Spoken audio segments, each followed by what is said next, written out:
محفل میلاد النبی صلی اللہ علیہ وسلم کی حقیقت کیا ہے، ضرورت کیا ہے اور تقاضے کیا ہیں، اس حوالے سے کچھ گزارشات عنوان گفتگو رہیں گی۔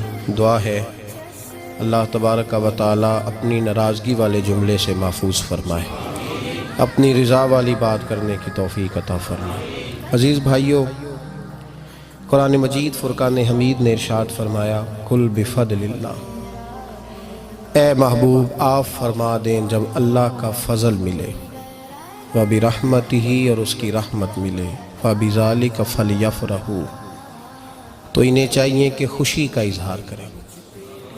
سورہ یونس کی آیت نمبر 58 ہے۔ جب اللہ کا فضل اور اس کی رحمت ملے تو خوشی کا اظہار کرو، خوشی کا۔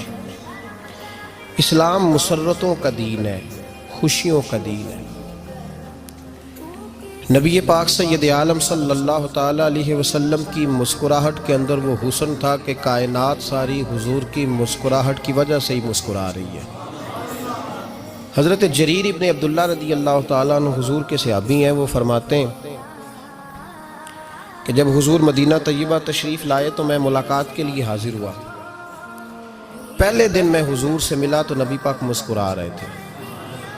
پھر 10 سال میں حضور کو دیکھتا رہا ہوں۔ حضور کے وصال سے چند دن پہلے میری جو آخری ملاقات ہوئی تو اس میں بھی میں نے اپنے نبی کو مسکراتے ہی دیکھا ہے۔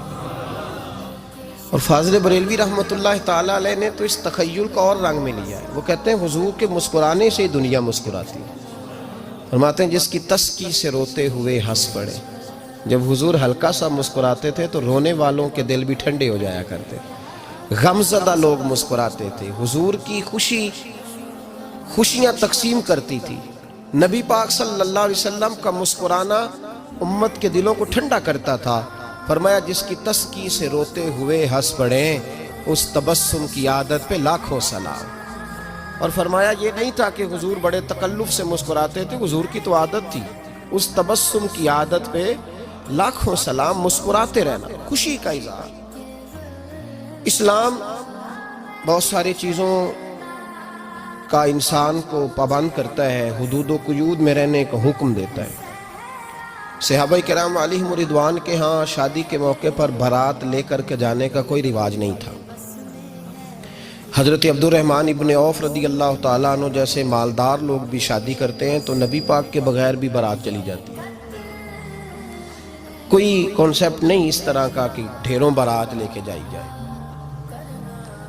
حضرت عبد الرحمن ابن عوف کہتے ہیں میں حضور کی بارگاہ میں آیا تو سفید کپڑے پر پیلا زرد نشان تھا۔ حضور نے فرمایا کیا ہوا، یہ داغ کاہے کا؟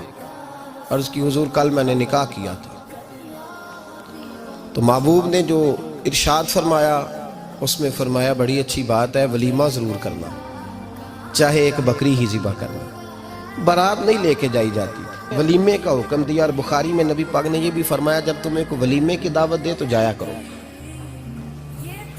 اچھا، اب شادی کے موقع پر جو بارات لے کے جائی جاتی ہے تو اگرچہ حضور کی سنت نہیں لیکن اسے ہم حرام نہیں کہتے، اسے ہم ناجائز نہیں کہتے، ہم نہیں کہتے کہ یہ تو نے غلط کیا۔ اگرچہ لے جانا حضور سے ثابت اس مروجہ انداز میں ثابت نہیں، اس طرح ہمارے ہاں جاتے ہیں، لیکن ہم پھر بھی اسے ناجائز۔ کسی صحابی نے اپنے بچے کی شادی پر اپنے گھر میں لائٹنگ نہیں کرائی، لیکن آپ کو دنیا کا کوئی عالم یہ فتویٰ نہیں دے سکتا کہ لائٹنگ کرانا حرام ہے۔ آپ شادی کے موقع پہ ساری گلی سجا لو، آپ ساری چھتوں پہ لائٹنگ کرا لو، کوئی آدمی یہ آپ کو فتویٰ نہیں دے سکتا کہ شادی کے موقع پر لائٹنگ کرانا جائز نہیں۔ کبھی سنا ہے آپ نے کسی سے؟ بولیے یہ جائز ہے، جائز پیسے ہے تو ٹھیک، بلکہ میں اس سے آگے بڑھتا ہوں، اس سے تھوڑا اور آگے جاتا ہوں۔ حضرت عائشہ صدیقہ رضی اللہ تعالیٰ عنہ فرماتی ہیں میرا جو کمرہ تھا نا جس میں میں حضور کے ساتھ رہتی تھی اور ایک لمبا زندگی کا عرصہ گزارا، اس میں 3 آدمی سو سکتے تھے، چوتھے کے لیے جگہ ہی نہیں تھی، اور کچا تھا، کھجور کے تنے کھڑے کر کے اس پر کھجور کے پتوں کی چھت ڈالی گئی تھی۔ میں جب ہاتھ اٹھاتی تھی تو میرا ہاتھ اپنی چھت کو چھو جاتا تھا۔ یہ ہے سنت نبی پاک کی، یہ حضور کا طریقہ ہے۔ بتائیے پکے گھر میں، لینٹر والے گھر میں رہنا جائز کہ ناجائز؟ کیوں جی؟ حضور تو کچے مکان میں رہتے تھے، آپ نے کیسے پکا بنا لیا؟ اللہ کی محبوب دین کو اس کی اصل بات میں سمجھیں. آپ ایسا نہ کریں جس میں انتشار اور امت تقسیم ہو. اس کا اصل مزاج دیکھیں. مہندی کے موقع پہ اگر کوئی آدمی 6 دیگیں دال چاول کی پکاتا ہے تو منع نہیں، جائز پیسوں سے پکائے. انہیں لائٹنگ لگوائی، کوئی منع نہیں. سارے محلے کو کھانا کھلایا، کوئی منع نہیں. بلکہ نبی پاک نے فرمایا بہترین مسلمان ہی وہ ہے جو سلام پہلے لے اور روٹی زیادہ کھلائے، تو بہترین مسلمان ہے. ناجائز کیا ہے؟ ناجائز ہے شادی کے موقع پر بینڈ باجا بجانا، اس میں رقص کرنا، اس میں بھنگڑے ڈالنا، عورتوں مردوں کا اختلاط ہونا، عورتوں کی مووی بنانا، یہ چیزیں ناجائز ہیں. تو جو ناجائز ہے اس پہ پابندی لگائی جائے گی. جو جائز ہے اس کے بارے میں یہ کہا جائے گا کہ بھائی احتیاط کی جائے، سنت کی طرف دیکھا جائے تو بہتر یہی ہے. لیکن اگر کوئی کسی آدمی کے پاس جائز پیسے ہوں، وہ 100 کنال کے گھر میں رہے، اگرچہ سنت یہ نہیں، پر یہ تو کوئی فتویٰ نہیں نہ دے سکتا کہ حرام ہے تیرا 100 کنال کے گھر میں رہنا، کہ ہے فتویٰ کہیں آپ نے سنا. تو ہمارے ہاں تکلیف کا معاملہ یہ ہے. دیکھیں میرے بھائی، کسی بھی صحابی نے، بڑے درد کے ساتھ بات کر رہا ہوں اور یہ میرا درد ہے، میں درد سے اپنے دل کو، اپنے ایمان کو حاضر ناظر کہہ کے بات کر رہا ہوں. امت بٹ جاتی ہے ہر موقع پہ یار، ہر جگہ ہی تقسیم ہو رہی ہے امت مسلمہ. ہر روز کچھ نہ کچھ فتوے ایسے مل جاتے ہیں جس میں دراڑیں پڑتی ہیں. کسی صحابی نے کسی مسجد کے اندر اشتہار چھپوا کے، اعلان کرا کے درس قرآن کرایا ہے کبھی؟ سیرت النبی کا جلسہ، ختم بخاری، مدرسے کا دستار فضیلت کا جلسہ، آپ نے اشتہار پڑھے ہیں نا یہ سارے مکاتب فکر کے؟ ہوتے ہیں کہ نہیں ہوتے؟ کسی صحابی نے اس طرح، وہ تو روز درس قرآن دیتے تھے، لیکن اس طرح اشتہار چھپوا کے، پوسٹر لگا کے، اور مصر سے کسی صحابی کو اسپیشل بلوا کے یا یمن سے بلوا کے مسجد کے اندر کبھی درس قرآن کے اجتماعات کرائے، سیرت النبی کے جلسے، ختم بخاری کے؟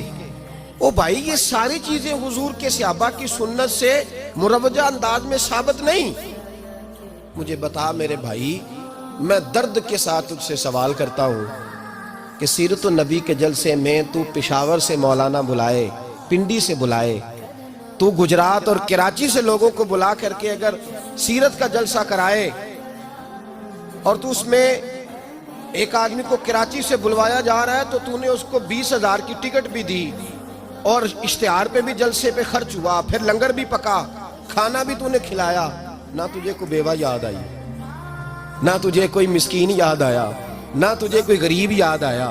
حالانکہ کہنا چاہیے تھا نا یہ جو لاکھ روپیہ لگ رہا ہے کسی بیوہ کی خدمت کر دینی چاہیے، یتیم کو دے دینا چاہیے. درد کے ساتھ بات کر. سوال میرا یہ ہے کہ وہی کام جو سیرت کے جلسے میں ہوتے ہیں، پہلے تلاوت ہوتی ہے، پھر نعت ہوتی ہے، پھر کسی عالم کا بیان ہوتا ہے، وہی کام صرف نام بدل کے کیا جائے، عید میلاد النبی نام رکھا جائے صلی اللہ علیہ وسلم. یہ میں آپ کے ذہنوں پہ دستک دے رہا ہوں، تقریر نہیں کر رہا، صرف دستک دے رہا. او بھائی دیکھو، ایک آدمی وہی کام نام بدل کے کرے تو جائز ہے، اور اگر اس میں نبی پاک کے میلاد کا نام رکھ لیا جائے یا نعت کا نام رکھ لیا جائے تو پھر مجھے اجازت دے میں تجھ سے سوال کروں کہ صرف تجھے حضور کی تعریف پوری لگتی ہے؟ پھر مجھے اجازت دے کہ میں تجھ سے پوچھوں کہ صرف تجھے نعت اچھی نہیں لگتی؟ پھر مجھے اجازت دے کہ میں تجھ سے پوچھوں کہ تجھے صرف رسول اللہ کے قصیدے اچھے نہیں لگتے؟ دے مجھے اجازت کہ میں تجھ سے سوال کروں کہ جہاں ذکر رسول کی بات آئے وہاں تو پریشان کیوں ہوتا ہے؟ تجھے پتہ ہی نہیں یہ تو وہ ذکر ہے کہ رب فرماتا ہے تم بیان کرو نہ کرو وَرَفَعْنَا لَكَ ذِكْرَكَ.